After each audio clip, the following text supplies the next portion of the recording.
Set में काम आएगा, नेट में काम आएगी, या कौन कौन से एग्जाम में इसकी और कामगर हो सकता है करके आपको मैं बता दूं जानकारी के लिए कि अभी मैं सीजी सेट 2024 का एग्जाम क्लियर किया हूँ।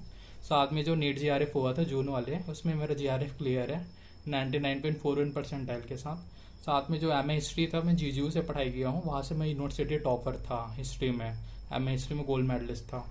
तो ये सब है, तो हिस्ट्री तो पढ़ना मेरा लगा ही रहता था।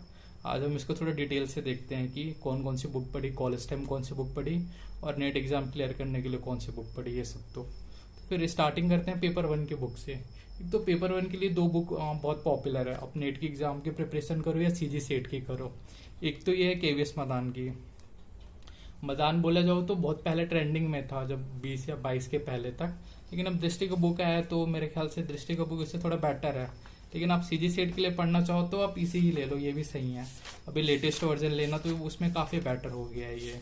ये सब लिया था और मैं पढ़ाई किया था वो टाइम क्या है। ये बुक की अगर ट्रूफॉल ये है, मतलब नुकसान ये है, अगर इसके लिए नेट एग्जाम की तैयारी कर रहे हो इस बुक को लेके, अभी जो जून में होने वाला है या दिसंबर में होगा उसका, तो ये बुक से रिलेटेड क्वेश्चन बहुत कम आते हैं। आप प्रीवियस ईयर जितना सॉल्व करोगे नेट एग्जाम के लिए वो उतना ही बेहतरीन रहता है। मेरा भी जीआरएफ क्लियर करने का रीज़न ये था कि मैं ये जो बुक लिया था केवीएस मदान का, ये थोड़ा पहले का भी था, कॉलेज टाइम ले लिया था मास्टर के टाइम, और बुक को मैं उतना पढ़ा नहीं था जितना मैं प्रीवियस ईयर सॉल्व किया। प्रीवियस ईयर इतना ज़्यादा क्वेश्चन मैं सॉल्व कर लिया था कि मेरे को बुक पढ़ने की उतनी आवश्यकता भी नहीं रही। और साथ में ऐसा है, बुक का जितना पढ़ा रहोगे उसमें से बहुत कम आता है नेट एग्जाम की, नेट एग्जाम में देखा जाए तो। और अभी जो सीजी सेट हुआ था पेपर 1 में, उसमें पेपर 1 तो काफ़ी इजी आ गया था। शुरू का 10 क्वेश्चन हटा दो, उसमें टीचिंग एप्टीट्यूड और रिसर्च को जो पूछा था उसको, बाकी फिर 40 तो बहुत इजी ही क्वेश्चन था, उतना टफ कुछ था नहीं। फिर ये देखो तो पेपर 1 खैर इजी ही है, अगर आप सीजी सेट की प्रिपरेशन कर रहे होगे तो ये वाले बुक को ले लेना, और नेट का प्रीवियस ईयर रहता है या अदर सेट का प्रीवियस ईयर रहता है, उसको सॉल्व कर लेना थोड़ा बहुत सेट को, अगर फिर सेट एग्जाम होगा तो उतने में आपका आराम से 25-30 तो आराम से ही सॉल्व हो जाएगा सेट एग्जाम में, 30 क्वेश्चन अगर उसमें विलोपित ना करे तो। ठीक है, फिर ये पेपर 1 के लिए हो गया। और जितना हो सके आप मॉक सॉल्व करना पेपर 1 में। मॉक ही बेस्ट सॉल्यूशन है इसमें यूजीसी नेट एग्जाम क्लियर करने के लिए या सीजी सेट क्लियर करने के लिए। आप अगर आपको नेक्स्ट ईयर इस बार सीजी सेट क्लियर नहीं हुआ हो, नेक्स्ट बार भी दिलाना हो, तब भी आप नेट एग्जाम दिलाते रहो।